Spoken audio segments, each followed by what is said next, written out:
So, I said integrity. The focality system that I teach is really what it's about is getting rid of deception from your thought process, deception of yourself, and then deception of others, acting fake, putting on a persona, trying to say the right thing instead of saying what you naturally just want to say, speaking from your core, from your heart, however you want to put it.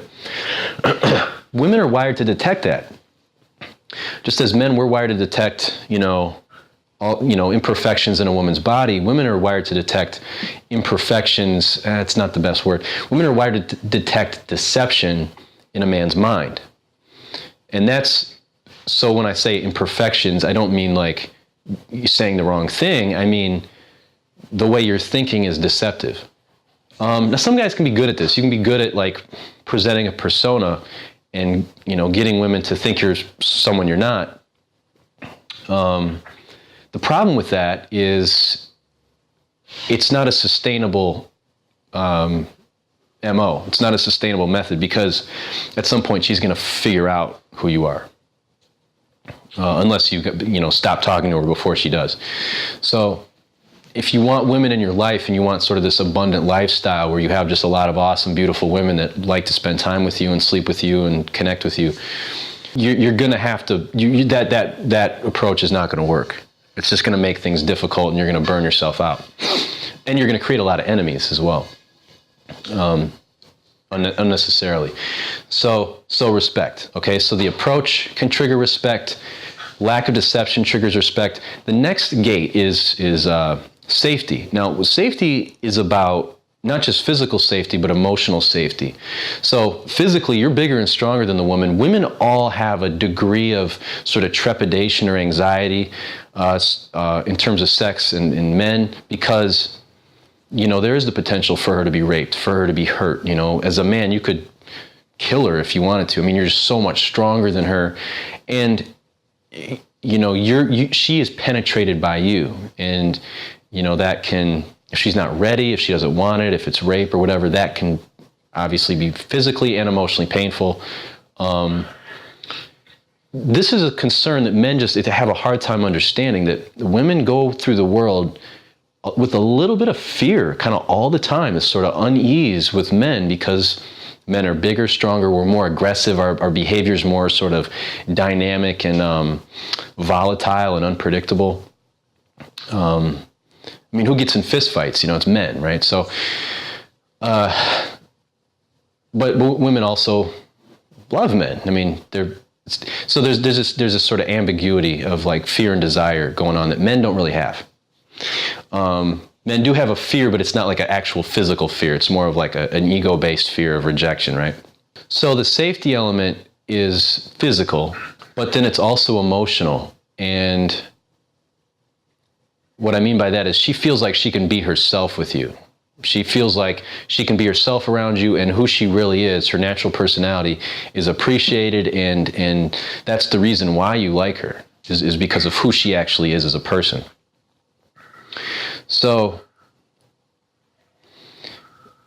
on a physical level, you want her to feel safe with you, but also on an emotional level, you want her to feel safe with you. We can bring this back to sort of why do we give control to leaders? Why do we nominate someone to be a leader or elect someone to be a leader? In politics, for example, they're going to keep you safe. So, I don't think there's ever been a politician that was like soft on crime, or said he was soft on crime. Every politician is tough on crime.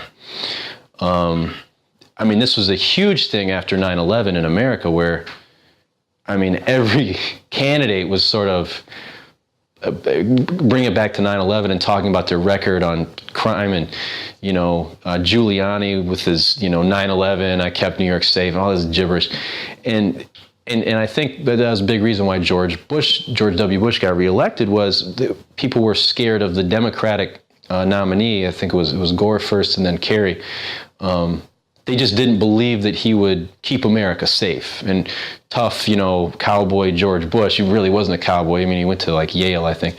He presented himself as this tough American, almost like a gunslinger, right? He landed on the aircraft carrier and he's pretending to be a bad. He started walking like with this stupid walk, like he was tough. And it won him the election after he basically was a horrific president for the first term. So you can see how powerful this sense of safety is to giving up control to people. And obviously it's that way with women, especially if she feels like she's giving up control of her body to a man, or potentially she's thinking about it. She wants to know that she's safe. Now, what about bad boys, or guys that are kind of wild and have an edge, tough guys, tattoos, thugs, bikers, that kind of thing? Well, that's actually playing into the safety as well. It's because that guy's not going to harm her. That's a guy who can keep her safe in a dangerous situation. So a woman isn't attracted to, we hear the idea that women like bad boys. Well, it's not because the women want to be with a guy that's going to get them in trouble, or that a guy that's potentially dangerous and would hurt her. It's the opposite. This bad boy, this guy is tough and strong, and kind of makes his own path and breaks the rules. That's a guy that can keep her safe from other men. So he's not bad to her, he's bad with other men. He's tough. He's not tough with her, he's tough with other men. So that's another perfect example of how important safety is.